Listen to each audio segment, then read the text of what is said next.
Today's webinar is about night setbacks, but it's also about AI.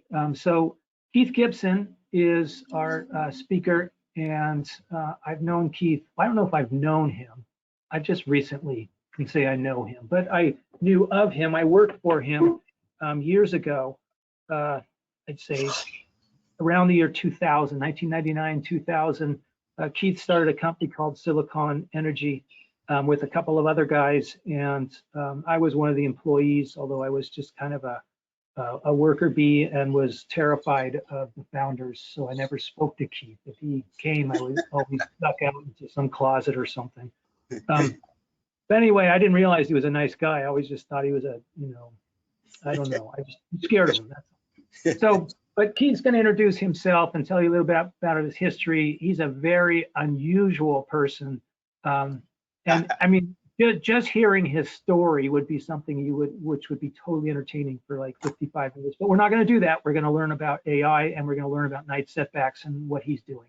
So go ahead, Keith. It's all yours. All righty. Thank you, John. I appreciate that. Yeah, I have had quite a run in the industry. Thank you, first of all, John, for hosting this and sponsoring this webinar. Hope to learn a lot about and talk a lot about how to utilize AI and machine learning, and from a real company that's out there doing that out in the field every day. So yeah, my name is Keith Gipson. I'm the founder and CEO of Facil.ai, and as John mentioned, we met 20 years ago, some odd years ago. I come from the building controls industry. We were just talking before the webinar kicked off. I started out as a service automation system technician with Honeywell in 1987, when we both were younger men. And I actually worked in the first performance guarantee, performance contracting group at Honeywell, where they were writing checks to customers in the 80s as part of their energy guarantee program. Then I moved to Johnson Controls in the early 90s. I was a SAE system application engineer level 4. I believe I was the first and probably the last level 4, at least in the Southern California area. But yeah, I engineered and designed complex central plants with thermal energy storage systems, HVAC systems, chiller plants, what have you. And then so I was also in the performance contracting group with Johnson. And then around 96, 97, the Southern California, the California utilities wanted to deregulate as part of the new, restructuring of the open market pricing. And all the utilities were starting startup companies. So I interviewed with Edison Source, which was the startup company for Edison. And then I flew up to PG&E to interview for their startup. It was called Vantis Energy.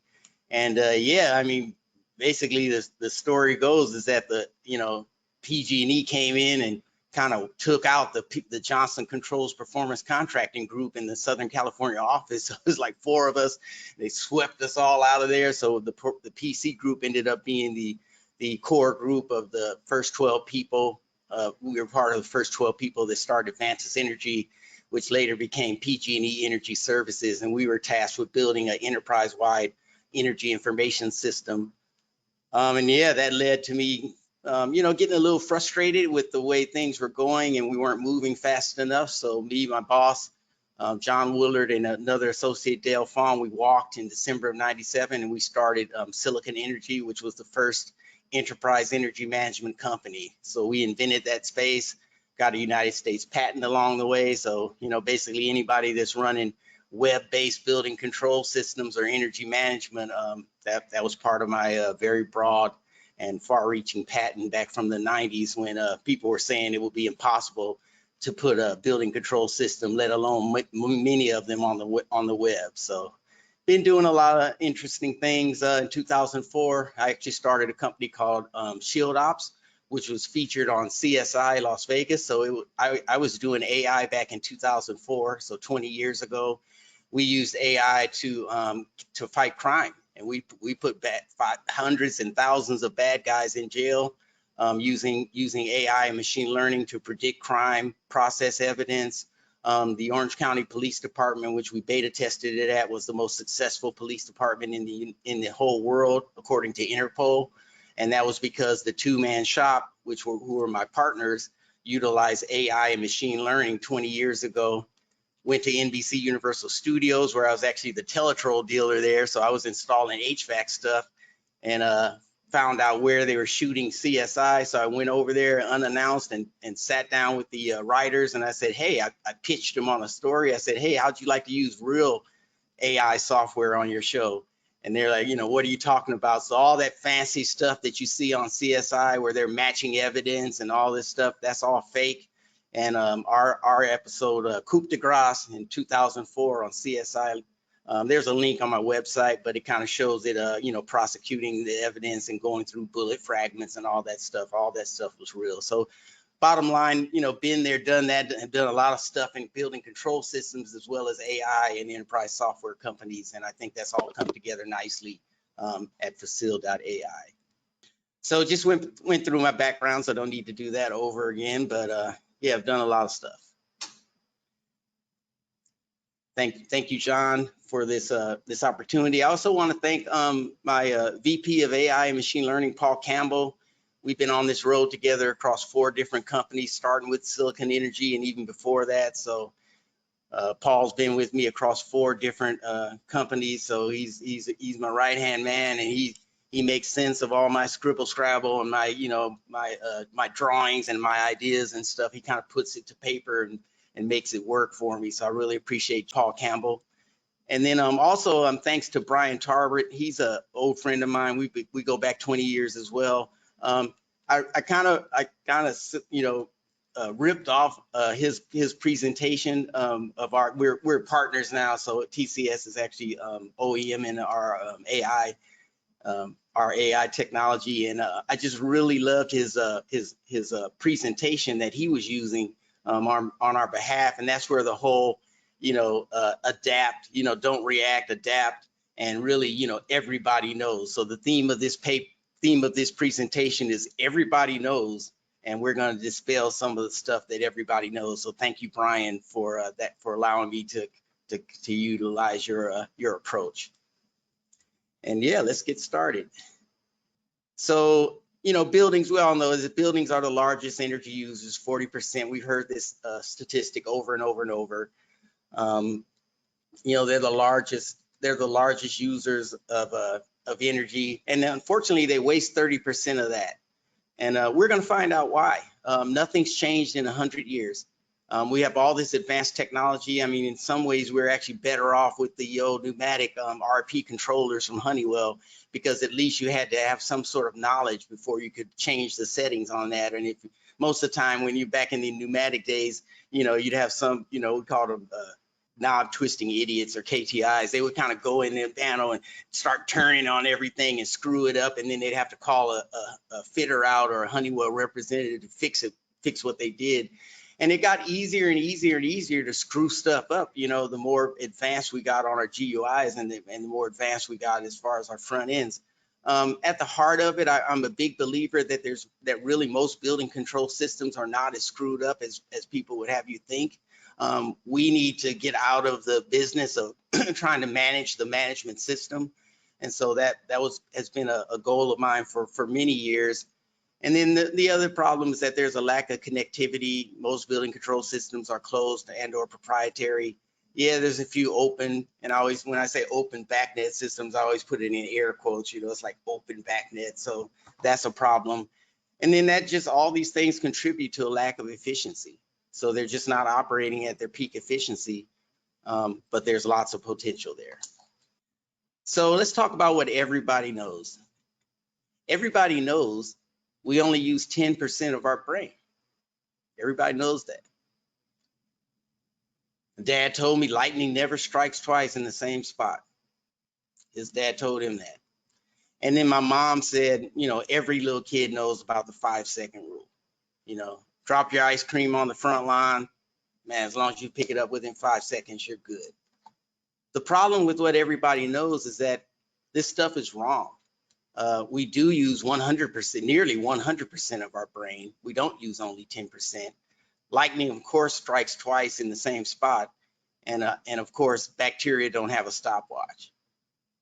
So similar to these, these tales that people just, they perpetuate year after year after year, a lot of that stuff has happened, unfortunately, in our industry, the buildings controls and energy management industry. And we're here to talk about these things. So here's the first one. Everybody knows for every degree you raise your set point, you're going to save 3% on your energy bill. And DOE told us that, they said, man, I mean, you should set your thermostat to 78 degrees instead of 72. That's 4 degrees set up, 6 degrees set up. Like, man, you're going to save, a lot. You're going to save at least 10%, 15%. And then, why stop there? Why not go from the design of 72 occupied to 76 or 78 unoccupied? Let's push that baby all the way up to 76 degrees occupied and 85 degrees unoccupied. What's the worst that could happen? Sure, it's July in Death Valley, California, but the heat load during the night, it's not going to get over 95 degrees. I mean, so we'll be able to recover from that easily. And I'm being facetious on purpose, of course. So, but we do this kind of thing every day. I kind of call it the DR effect. The DR effect is when, demand response, like what do you do to when during a demand response to save energy, right? And you turn your lights, you turn off every other light fixture and you raise your set points. And then somebody in the industry or a few people got the idea that, hey, if we do this during DR events, let's just do it all the time. I mean, you wouldn't leave your half of your lights off, but the air conditioning, like, man, it doesn't matter. Just do this all the time and save energy. And then everybody knows finally about the best way to use an energy management system is as a virtual plastic cover on the thermostat. Don't touch the corporate thermostat or you're going to be sorry. How many times did I go into a retail facility as part of my engagement with my retail customers? And I would say, literally, there was one time it was snowing on the ground. I was in Wisconsin and it was snowing and the thermostat was set on 62 degrees. And I went to the store manager. I said, why are you doing this? And she said, oh, we can never touch that. Corporate told us to never touch that. I said, but it's snow on the ground outside. It's freezing in here. She said, but we just put on our, blankets and earmuffs and everything else. But, corporate said, don't touch it. So we've got this notion of a fixed, immutable control system that should never be touched. And, the set point wheel is kind of there for a reason. And I don't think people, when we first invented the set point set point wheel, that we ever thought that one day there would be some, artificial intelligence or machine learning process behind it.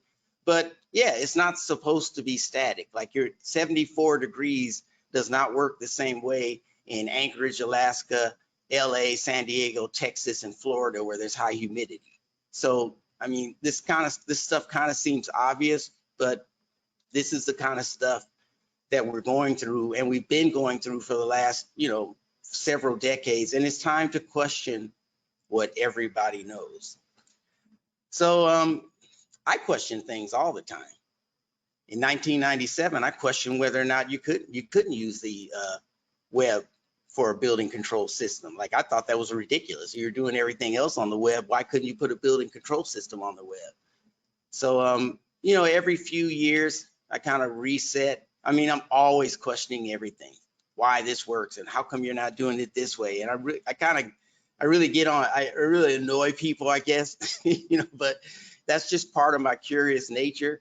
So yeah, and Saturday, May 12, 2018, I just sat down with a blank sheet of paper like I've done many times before. And I said, man, everything we know about building control is wrong. Like, we're doing something wrong. And what led me there is that in a previous life, my previous company, Phoenix Energy Technologies, we had 16,000 retail buildings under management. I mean, millions of square feet, tens, if not hundreds of thousands of pieces of equipment. And yeah, I was the CTO and co-founder. So that was my playground. I could do, pretty much anything I wanted. I had a few customers that actually wanted to work with me on advanced stuff. And we started looking at these notions. I mean, one such notion was that you turned off everything dead as a doornail at night, and it always perplexed me because we had a drugstore chain. I'll call them thrifty because thrifty drugs isn't around anymore. But we had a couple thousand or so, actually more buildings. But yeah, just for the sake of this example, and I think I gave this example on LinkedIn. I looked at it. I said, well, half the stores, 1,000 of them are 24/7 operation, keeping an occupied set point of 72, 74 degrees, depending on the local adjustment. And then the other half were, 74, 76 degrees during occupied time because, we want to bump up the set point a little bit. And then we're running, higher set points at night when the building's off. Like, why run the building at night? That's just a waste of energy. But then it was funny when I looked at it and I actually did a portfolio-wide assessment. I looked at the 1,000 24/7 stores actually use 8 to 10% less energy. What's going on there? So I'd ask people about it, like, how do you explain this? Well, and then, this is where the human bias kind of comes in. There's every excuse for why it's doing that other than there's a difference in the operation. Well, the 24/7 stores, their units are in better condition. Well, why is that? Well, because you're not starting and stopping them every day. So that puts them through a lot of trauma. And so, yeah, they just need to up their maintenance on the non 24/7 stores.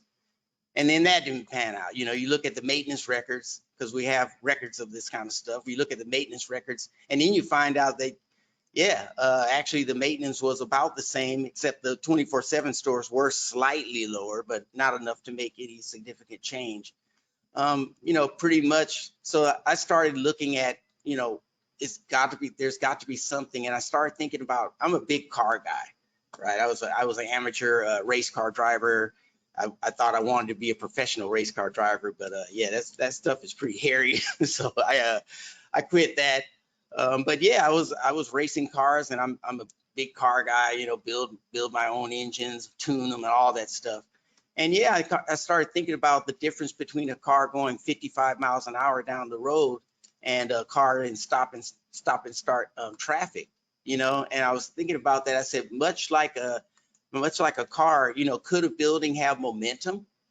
Even though you don't do your car a favor by running it at a slower speed of 55 miles an hour. In fact, car manufacturers, the reason why cars get the best miles per gallon at 55 miles per hour, because they know that's what the EPA is going to test them at. Okay, so they design and they build cars to get the maximum amount of gas mileage at precisely 55 miles an hour. So we're supposed to run buildings the way they were designed. You don't gain anything by saying, you know what, I'm going to try 65 miles an hour, or let's try 45 miles an hour, or better yet, let's just stop and start the car in city traffic, give it a rest every couple blocks. It'll like that. Maybe we should even turn the engine off like some of the, modern cars do. They turn the engine off at the lights. I don't know if that kind of works or not, but maybe not.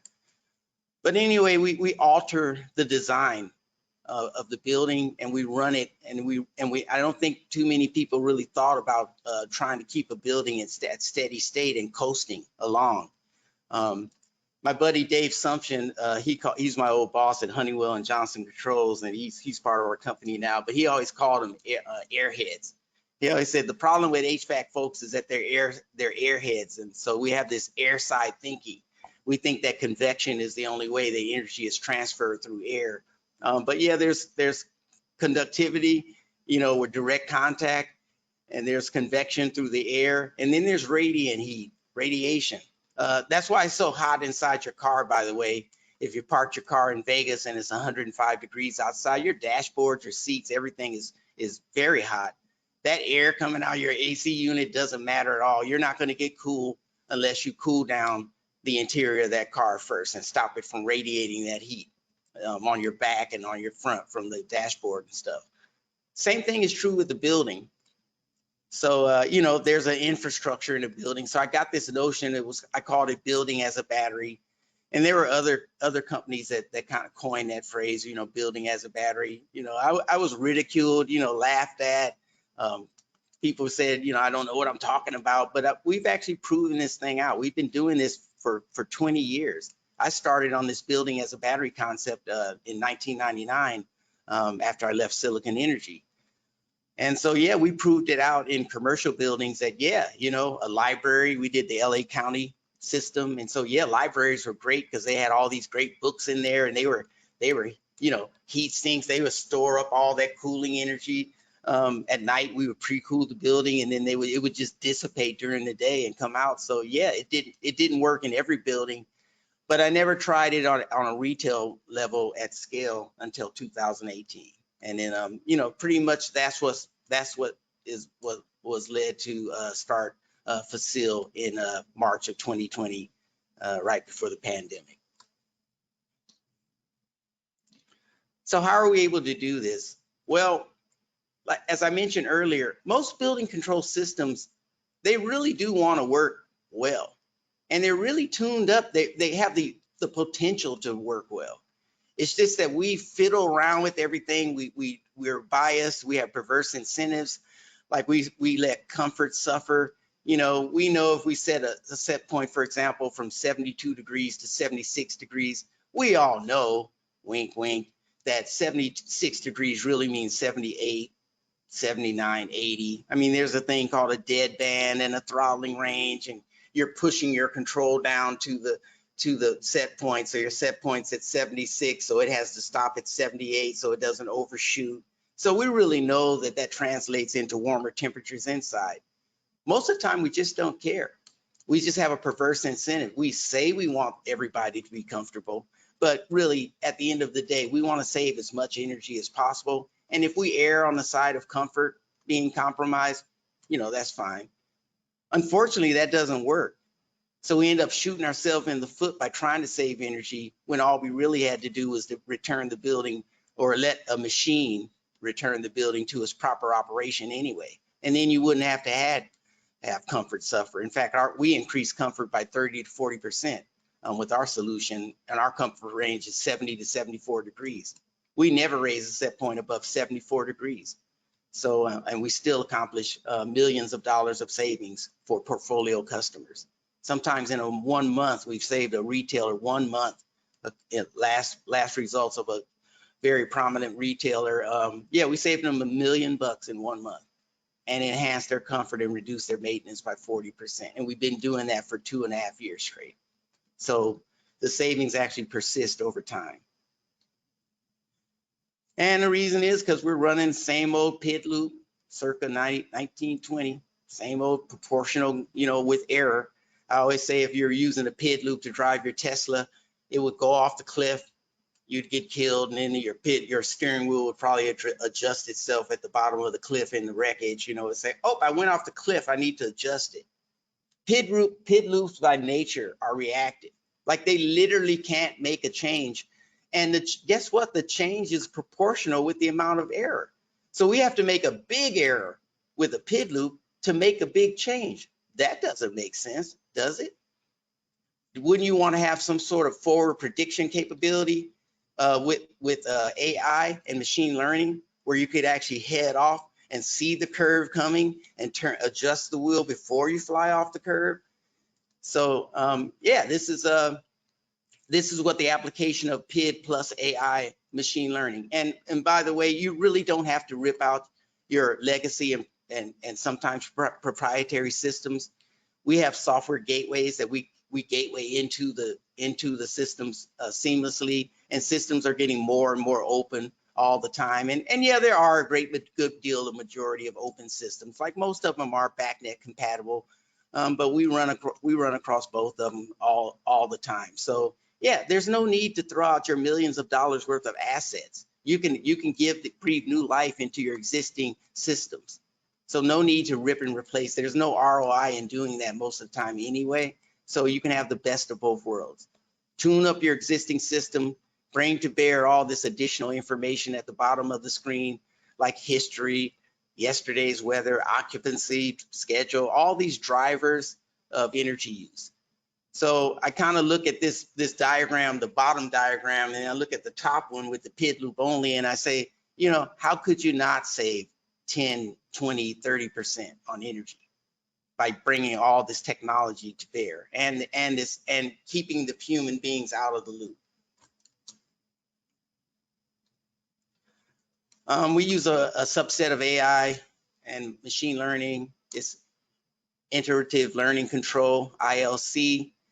And what it means is that unlike a PID loop, like this thing learns. So it's a learning, you take machine learning, bring it to bear.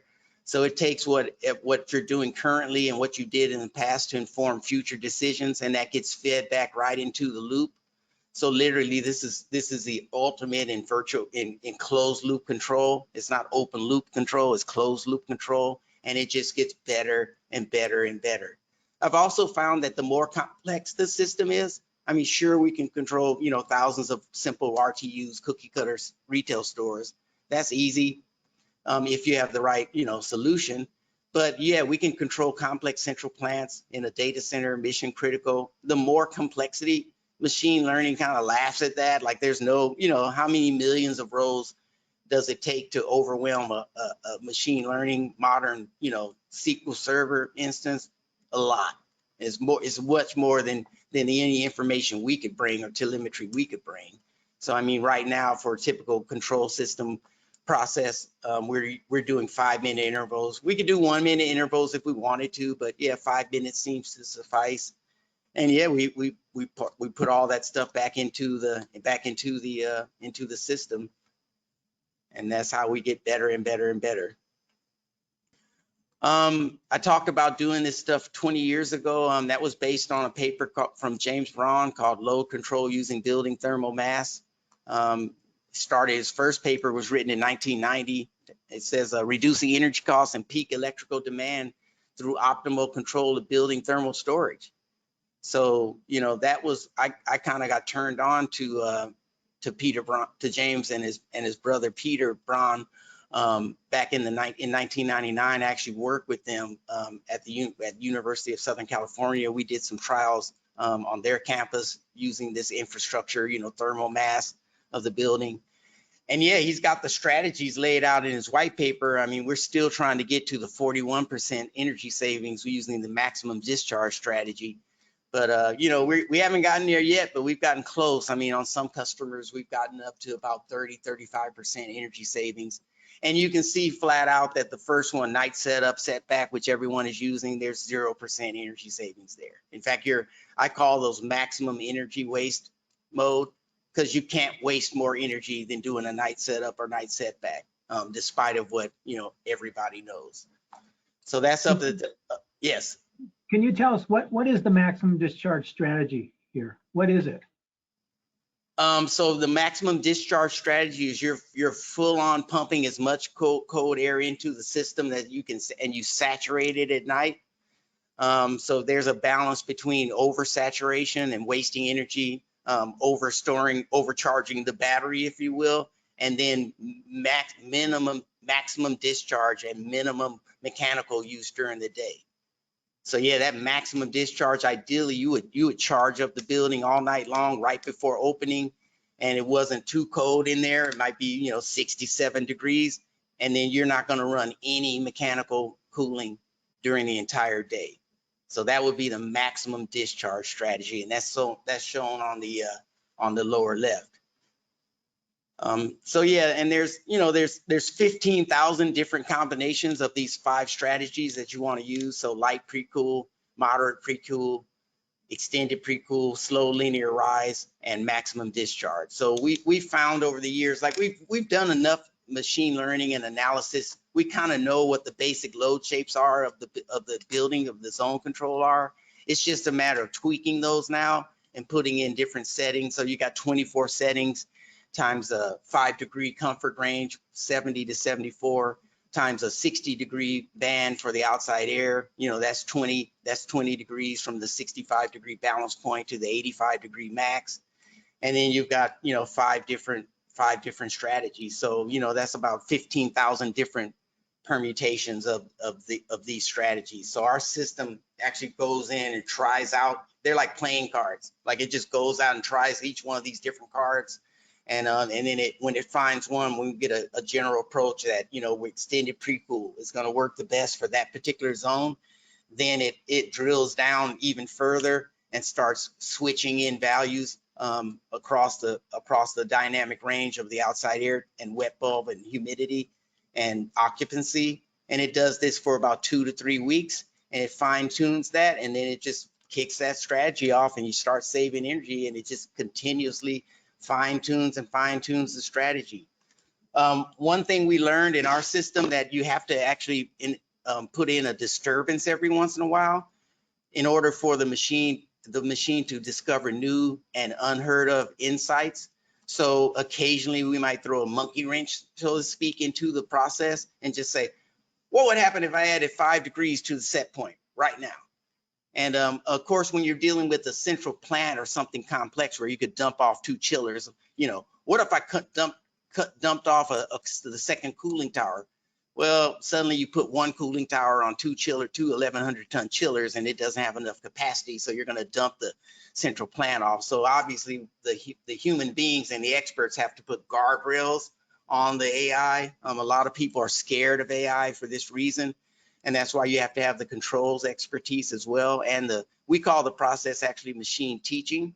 So it's not just unsupervised machine learning. We sit down with the customer, particularly in a central plant. Like, you're not going to break anything on an RTU. So it's not really that big of a deal. But with a complex central plant, yeah, you betcha. We have to sit down and say, okay, we're going to give it guardrails and limits as to what it can do. Hey, Keith, on this load control from this paper, they were talking about cooling. Would this also be used for heating also to preheat the space at nighttime? Absolutely. In fact, it's actually better with the heating because of the way heat works and heat flow. So, I mean, everything is always in a state of, decay. So you're always going from a high energy place to a low or no energy place. And so, yeah, we found out with particularly with some larger customers like a hardware store or something like that has a big door opened up in the morning loading up equipment, that yeah, you can definitely overdo it and on turning the heat off. In fact, with my partner and AI VP of AI, Paul Campbell, always likes to talk about the day after Christmas for one of in a former life where shut the hardware store down. It's a big hardware store. But yeah, they shut it down until after Christmas, and it was bone chilling, 45 degrees inside and it took it 2.5 days at 100%. And some of these were resistive heating too, 277 strip heating.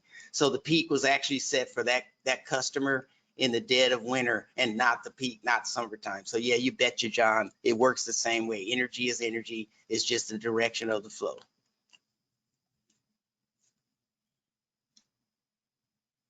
So, in essence, what we're trying to convey is that in the World Economic Forum Council put it best, we want to strive for digital maturity. And digital maturity is really just a measure of a building or portfolio's readiness to apply AI and machine learning in earnest in order to reduce energy, carbon intensity, and meet their goals. And it's vital. More so to that point, the buildings that lack AI and machine learning digital maturity are on a path to becoming obsolete. In fact, they're already obsolete, because the people that are actually are digitally mature and they're applying AI and machine learning and technology to this problem, they are enhancing the value of their companies and their buildings and their people because they're using digital AI technology. So, they're in pretty soon, like this is going to become obvious. Like we've already seen, the influx of, ChatGPT and OpenAI and the potential that AI is having. And yeah, this is happening right now. So we're participating in RFPs that, a lot of folks, quite frankly, aren't even getting invited to because they're not interested in monitoring or alarming or smart detection and maintenance management, all this stuff. I mean, really, we got to start driving our buildings sooner rather than later using AI technology. It's gonna happen. It's already happening, And yeah, you know, the ones that are aware of this are going to jump on and benefit from it. And yeah, that's it. I'm gonna close with my favorite quote, which is actually written behind me. But yeah, the factory of the future will have only 2 employees, a man and a dog. The man will be there to feed the dog, and the dog will be there to keep the man from touching the equipment. Okay, I got a few questions for you. All right. So there are a lot of companies that say they do AI. I know of one where they weren't doing AI, they were just scheduling stuff. Yep. So this isn't supposed to be a sales presentation, and you did a good job not selling, and that's great. But can you tell me, just without saying our company's great and they suck, instead, could you just say, look, this is the range of companies I see. Some do this, and some do this, and we do this. Can you do that at least? Yes, I can. So there's a couple surefire ways to tell if somebody is masquerading as an AI company. The first one is what I'm going to call a mechanical Turk. So I don't know if you guys ever heard of the mechanical Turk, but that was an automatic, so-called automated chess playing machine that some king set up in like, you know, the 1800s. And there really was, like, literally there was this midget, this chess playing midget underneath behind the cloak, and it was moving the pieces and stuff. And so yeah, they're faking. So there's I'm not going to say a lot, but there some companies out there are saying they're doing AI. They're putting out white papers. They're you know, demystifying AI. But when you ask them for a demo, they can't show you a machine running down a process and showing calculations, and automatically they talk about their AI directed maintenance, their analysts. So, you know, anybody that has a bullpen or a call center of people, yeah, they're probably not doing AI. Okay. Other ways to tell is well, first off, like I said, let them show you a demo. Our demo takes about 5 minutes. I show the actual machine going in there, changing, making set points, like it's a log, and we don't do anything. Even the setup and even the setup is automated. The other thing to tell is that you can tell is that they won't want to commit to the savings, to the energy savings, because they can't. So people ask us all the time, will you guarantee your energy savings? Absolutely. We use the IPMVP option C methodology, so it comes right off the bill. We don't sit there and make up excuses or talk about soft savings or avoided costs. And if you only fix this much of your equipment, this is how much you're going to save. Our savings come right off the bill. So you use and you pay less energy, 10 to 20+% less energy. So that's the proof is in the pudding. So the first way, they're going to have people, if they're staffed with people, they're not really an AI company. And if they can't meet their savings goals for you, they're probably not an AI, because you can't meet savings goals like that unless you bring AI, machine learning, to bear. Okay, I got another one. So there are some if you're an ESCO and you have 100 projects, let's say, 100 performance contracts out there, you're going to have 5% or so, at least 5%, that just aren't working. And it's usually the controls are messed up. And why are the controls messed up? Because the guys that are running the buildings overrode all kinds of stuff, and they just aren't working anymore. Yep. Can you explain how this would be a great way to rescue a lot of really bad performance contracts? Yes, that's interesting. You raise a great point. What I found in our experience is that really up to 20 to 30% of the equipment isn't working,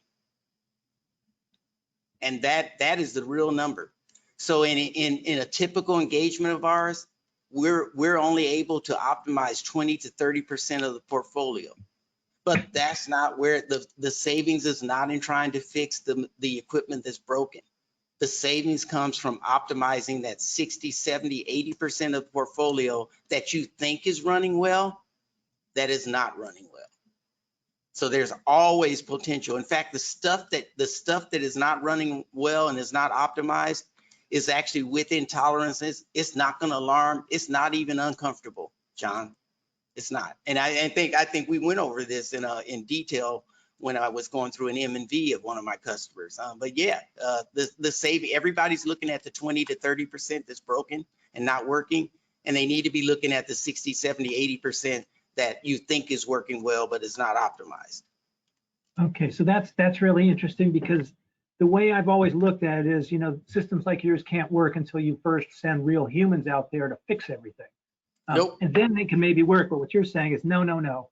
Well, we can actually save you energy on what's working, and you can, yeah, half the stuff or 30% can still be broken, and we're still going to save you energy. That's, Yep. I didn't even do that. Yep. But what I'm saying though is that, you know, at ESCO with a big control systems project where they put in a control system like a Johnson or a Honeywell or Siemens or someone like that, and a lot of stuff's been overridden, how you can save them a lot of energy, and the cost is actually really low. Can you just, you haven't worked with any ESCOs yet saving any projects, have you? We have not worked with an ESCO, but we've got some interest in doing that. But no, the answer is no. We haven't worked with an ESCO. Okay, but the kind of, okay, we're not supposed to be selling, and I'm not. I mean, I don't work for you. I'm not affiliated with you or any of that crap.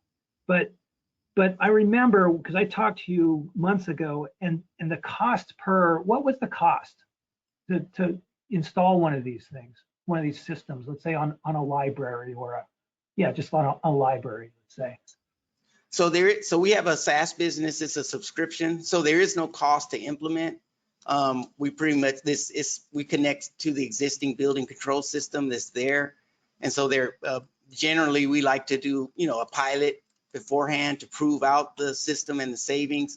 But yeah, there is no cost to install it. We just need access to one gateway computer or one PC within the customer's network.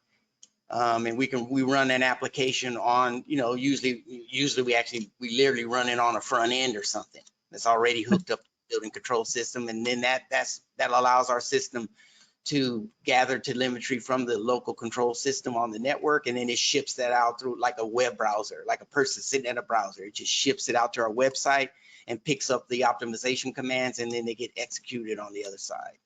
Okay, but the ESCO still has, you're not like this benevolent entity that's trying to help all ESCOs. I mean, they've got to pay you so you can keep your business running. Yeah, it's a subscription. What cost is it for them? It's on a per equipment cost. So for an RTU, the range is anywhere from $5 to $10 a month per RTU per month. And for a central plant, it's about $1 per ton of chiller. So if you got three, yeah. What kind of payback would they see for something like that? Oh, we've seen paybacks of like 20x. I mean, the payback period pays for itself within, even a month's time. So, I mean, like I said, when one retail portfolio customer, we set a new world record. We saved them $1 million in 1 month. Okay, so, but if they did this, if an ESCO did this, would they have to tell their client, look, you can't touch the controls anymore, stay away, no more overriding anything? I mean, is that part of the deal? Yeah, that is part of the deal. Now, at a retail portfolio level, we used to have a hard line on that. Like, the store manager is God, right? They can do anything. So they wouldn't agree to not let their store manager override the staff. But see, what happens is we kind of ignore that. In fact, in the early days, we got a flag. We had the building control vendor that we were working with had a flag. So whenever the manager would touch the thermostat, our AI would just it would just go away. It would like say, oh, it got changed by the manager. I'll optimize it next time maybe. And then we found out that over time, they stop adjusting the thermostat. Look, the bottom line is the reason why these folks are adjusting the thermostat is because they're uncomfortable. Right. So these companies, they get locked into this perverse incentive, and they keep the customer. There's this war going on with the dueling thermostats. And if you just relent, like they're not wasting, like people don't go out of their way to make the system run bad or be uncomfortable. So just give in, let them have their 70-degree set point or 68-degree or whatever. It's not, in the big scheme of things, it's not going to move the needle on savings anyway. So that really doesn't really, and I think I've got a redacted report, but this is what we typically see. So this is from an anonymous retailer. They've got, you know, 5,000 to 10,000 RTUs out there. So before the AI yeah. Can you make this bigger? It's hard to read. Let me try to see if I can make it bigger. There we go. So I've redacted it. I've redacted it, of course, because yeah, we're not allowed to really, you know, most of our customers don't want us sharing their data. So I'm just going to go directionally, bigger than a breadbox type of thing. But yeah, this was a state of the union before we started the optimization. So typically our system will sit there and gather information for a month's time. And it's not going to do any changes at all. It's just gathering data. So out of the portfolio, let's call it 5,000 RTUs, 1,000 buildings, let's say. 6% of the portfolio was too hot. And they were drawing an average of 5.2 kW. We all know that a 20 to 30 ton unit is 5 kW. It's 1 kW for the fan, 2 kW for stage 1, 2 more kW for stage 2. So when I come into a customer portfolio and we're in a pilot situation, I see every RTU is running near 5K, near max, and they're still too hot. I smile because I know I'm going to be able to save them at least 10, 15, 20% energy. But that's only 6%. Only 6% of the units out of these. So let's call it 600 units had problems, you know, out of 10,000. So those were units with mechanical issues. So you're not going to do anything about that. And they're running 5.2 watts, 5189 watts. Let's look at the other end of the spectrum, comm loss. 19 to 20% of the units, you couldn't even talk to them because comm loss is a common problem. People ask us, what do you do with those? Nothing. We can't talk to them.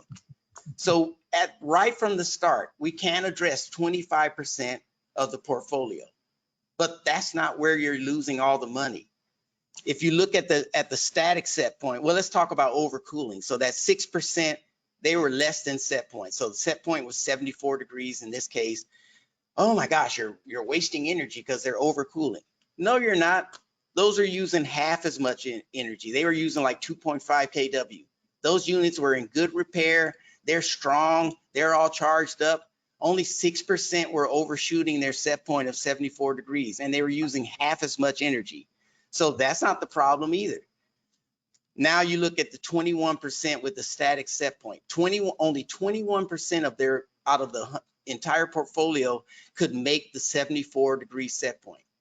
21%, and they were using 4.9 kW. Now look at the 48%, almost half of the platform, half of the units could not make the 72 degree set point. But you know what set point they could make? 73.8, 74.5. And look at the cost of that. You're going to insist that these units make that 72 degree set point no matter what. And it was costing 6.7 kW. Look at the amount of energy waste there. When all you had to do was relax the set point a couple of degrees on the hottest time of the year during the hottest peak of the day. And you would have gone from 6.7 kW heroically trying to make a set point that was unachievable and that was futile. And then so after our system took control, look at the difference. It was actually hotter during the second part of that summertime when we did the pilot. So now you've got 10% of the units were having mechanical issues. They're using 5.5 watt kW. Then at the bottom, same 19% comm loss, can't do anything there. So now we've only got about 71% of the portfolio to address. But look at the overshoots, the 1% overcooling. Only 1% of the units overshot their set point. That's because the AI biased the set points to say, we know that 72 degrees really equals 70 degrees with this particular zone. So I'm going to set the set point up to 74 so it makes 72 precisely. So only 1% of the zones were over the set point. And then only 2% were making the static set point of 72 degrees. So now you see, this is where the dynamic part comes in, and the AI and machine learning. 68% of the units were under dynamic AI control, where the set point was varied every hour, 24/7, 365, and the average KW was 4.1 KW. That's a 15% energy savings. Drop the mic. That's it. That's how it works. That's good. I want to, so back to your battery, building's a battery, I get it now. Before, when you explained it to me a few months ago, I still didn't buy it because I was using physics and I was basing it basically on convection only and just did not consider that radiation is actually really important. And I think that one of the reasons why people like me, or at least the reason I came up with that, I guess, idea, which a lot of us in the industry have, is because our building modeling software does that. eQuest and Trace does not account for the thermal mass of the building, or at least I don't believe it does. Maybe I'm wrong, and someone in the question section will prove me wrong, but I'm pretty sure that it doesn't, and that's what has led us to believe that. That's my thinking. I'm wrong there. Yep, that you're absolutely right. We never, people in our industry never think about the radiated heat from the infrastructure. We're airheads, like my buddy Dave says. We can't, we think only about convection. We don't think about the radiated heat from inside the store. I remember a buddy of mine, John Matter, we had a project back in the early 90s, and it was fuel switching, where we had to figure out whether we were going to run the gas-fired absorption chiller or the electric chiller. And we actually buried in a beam of a building, we made an infrastructure thermal mass temperature probe. So we dug the insulation away, buried a strap-on sensor in there, covered it up, and we used that as an indication of how much heat load the building had at the start of the morning. So I mean, that was 30 years ago that we did that. Okay, here's some, apparently a lot of questions have shown up, so here we go. How far along are you in refrigeration control, and what are some results or lessons learned? Yeah, so refrigeration with respect to central plants and chillers, very far along. So we're having great success here locally at our representative customer, Cal State Dominguez Hills, with Kenny Seaton. You know, this guy, I live like 4 blocks away. I mean, we kind of set up our R&D laboratory here. So on the central plant side, we're very far along. So we'd love to talk to people about that. On the refrigeration side, for like grocery store and refrigeration, we're not as far along. We're just now starting a pilot with a local supermarket chain in Los Angeles. And so we're going to have some more information on that. And then we're also excited about our quick serve restaurant fast food optimization. So we're fortunate in that we have several customers across many verticals. But yeah, what we do is we get a representative customer. You know, if there's anybody out there with a refrigeration system that wants to work with us, we'd be happy to do that.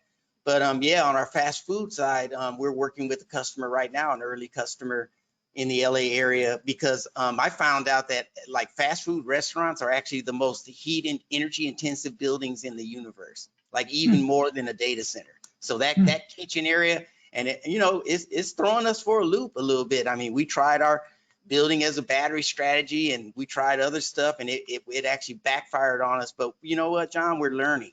So we're not there yet in refrigeration or fast food, but we're going to be there within 3 to 6 months.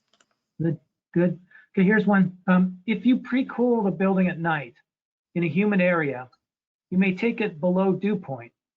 When occupied, you need to bring outside air back into the building. If you're not using mechanical during the occupied hours, are you not going to have a humidity issue in the building?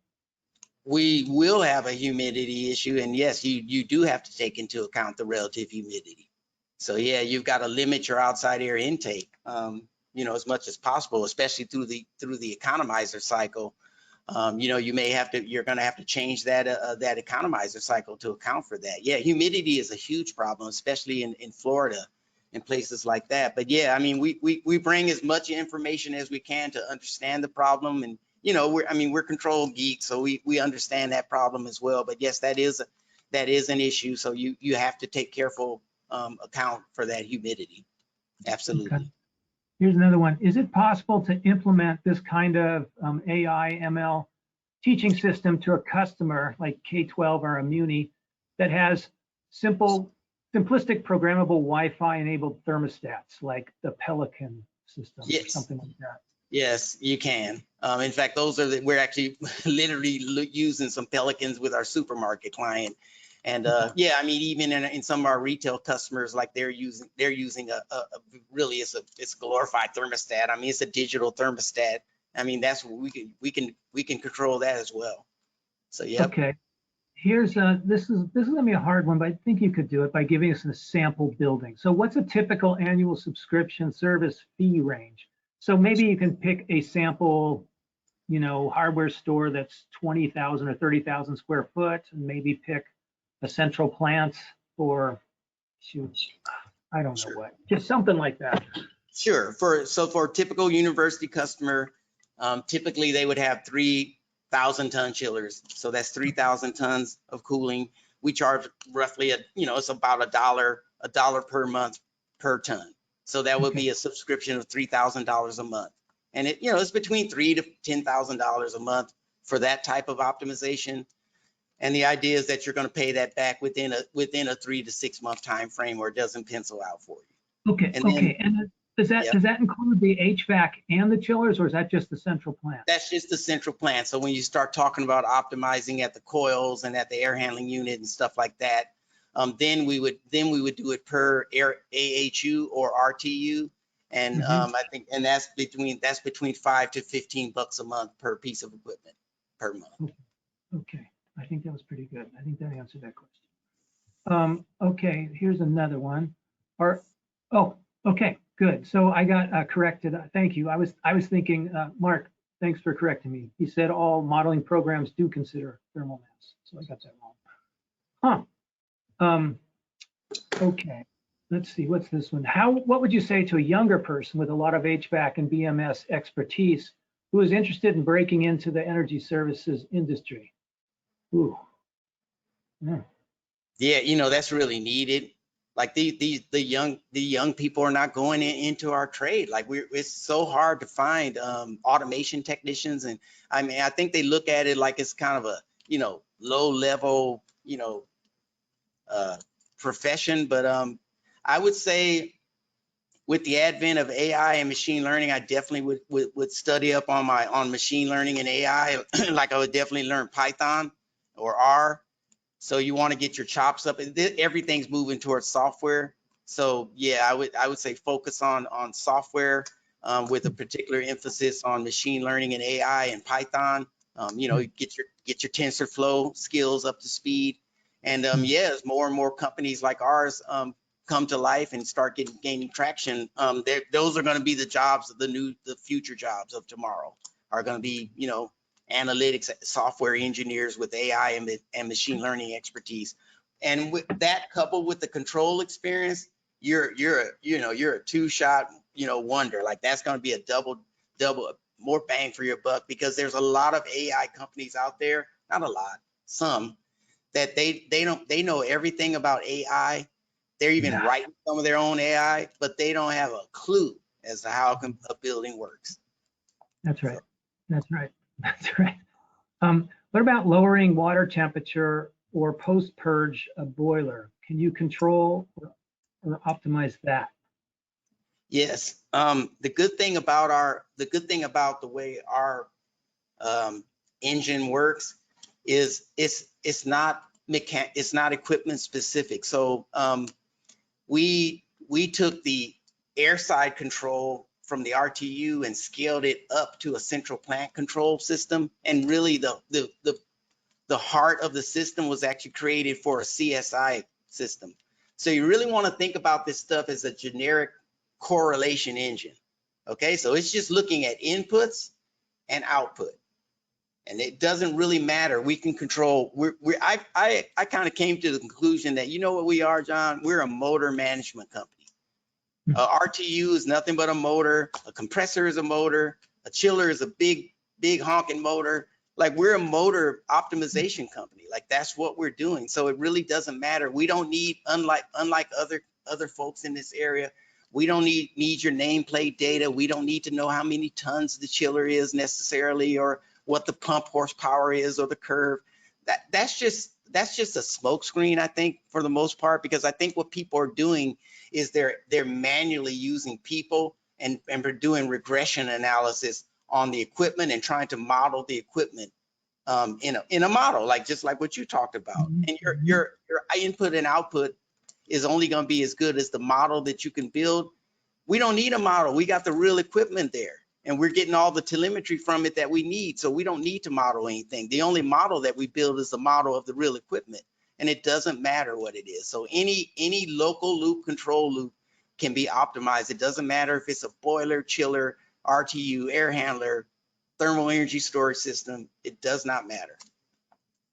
Okay, here's another one. So for HVAC, you are controlling off of enthalpy, not off of temperature, like zone temperatures and outside air temperatures. We're controlling off of enthalpy where the humidity sensors are available, and that's to take into account the the enthalpy of the air. Otherwise, if they don't have that, then we'll just use outside air dry bulb like everybody. That's obvious, and then that makes sense. Those places that are humid will have those kind of. Oh yeah, absolutely. Right. You noticed that on my ILC, my little model there. Yeah, but yeah, we're absolutely are using enthalpy. We're using everything we can get. So, okay. Here's another one. Have you been received by BMS contractors or FDD providers? Are these controls installers and providers who have their own FDD solution open to this integration? Do they help or hinder the work? And also explain what is FDD, because I don't know what that is. Okay, so yeah, fault detection diagnostics. I'd like to drop a note about that particular thing, because back in the day when I first started pioneering FDD systems, back in 2003, we actually called them FDDOs. So, John, we talk a lot about my path, but the O was always there. So even when I was doing FDDOs back in 2003, the optimization was always the intent. In fact, that was one of the reasons why we got defunded by a local utility, was because we would come up with these reports with all the, I call it my 10-page list of everything that's broken in the building. And he's like, you're not doing anything. You're not changing anything. You're not saving any money. All you're being is you're really just being a, PITA. And I mean, I can't sell that. So we didn't start with FDD. We started with FDDO, fault detection diagnostics and optimization. And somewhere along the way, we dropped the O, and then we dropped the diagnostics. And now we're just doing FD, fault detection. In fact, that's how these systems, that's what they're called now. So we're just detecting faults.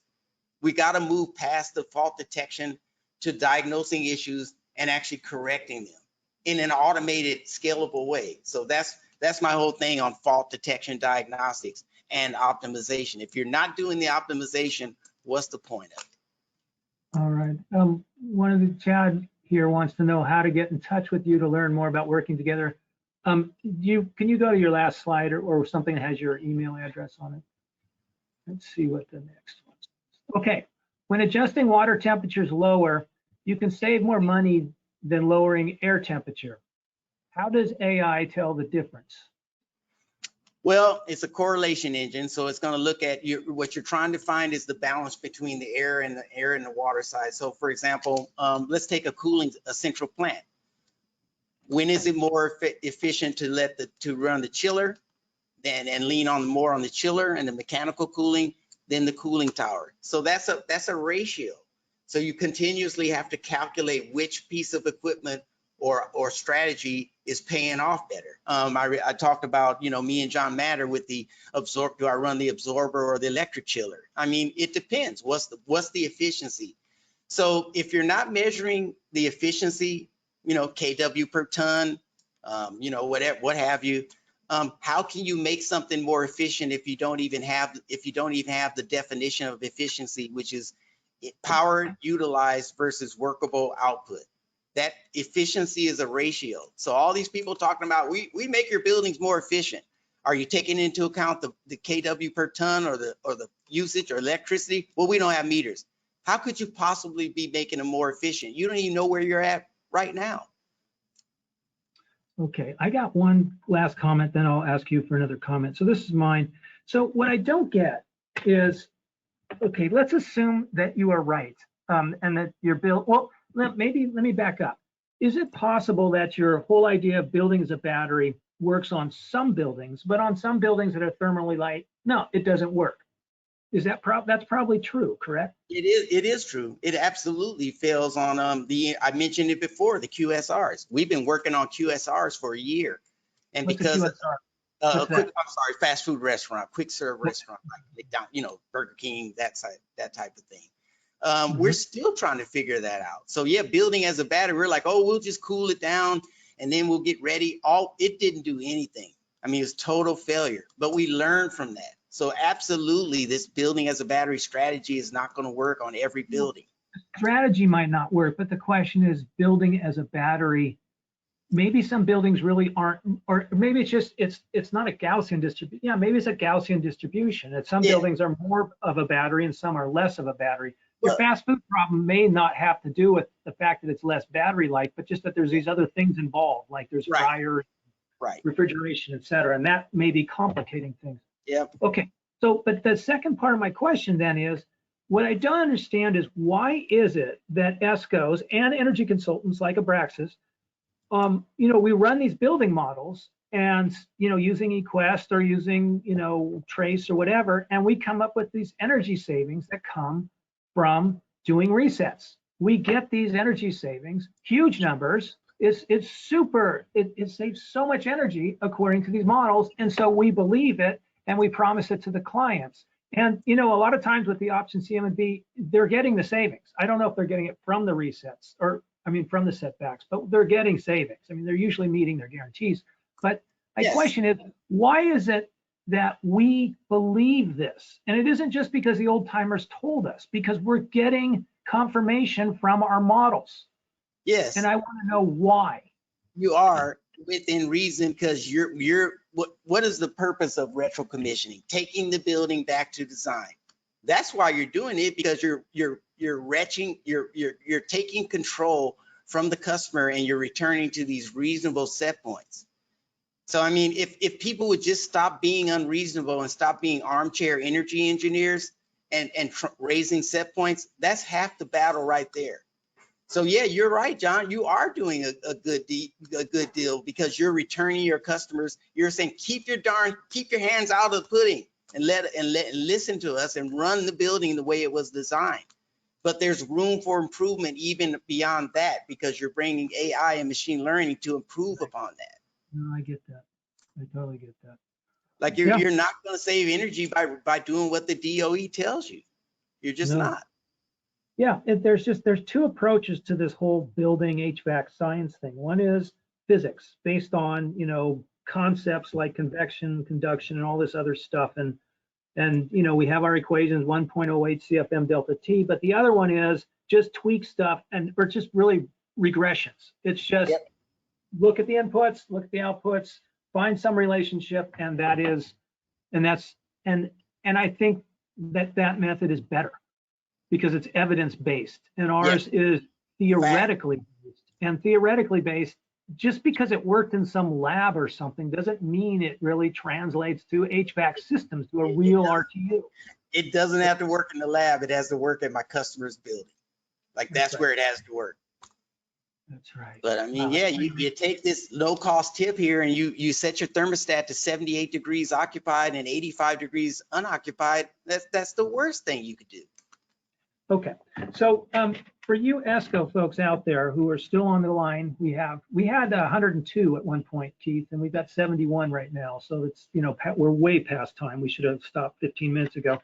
I think this is a solution to your projects that are giving you headaches. I think this might be the trick. And even if the facility guys keep overriding stuff, you know, if you can release the overrides, at least to start, and then let them override, I guess, as time goes on, I think, you know, maybe they won't have to override because things people are cool enough or they're warm enough. And so hopefully that wouldn't happen. They wouldn't have to do the overrides.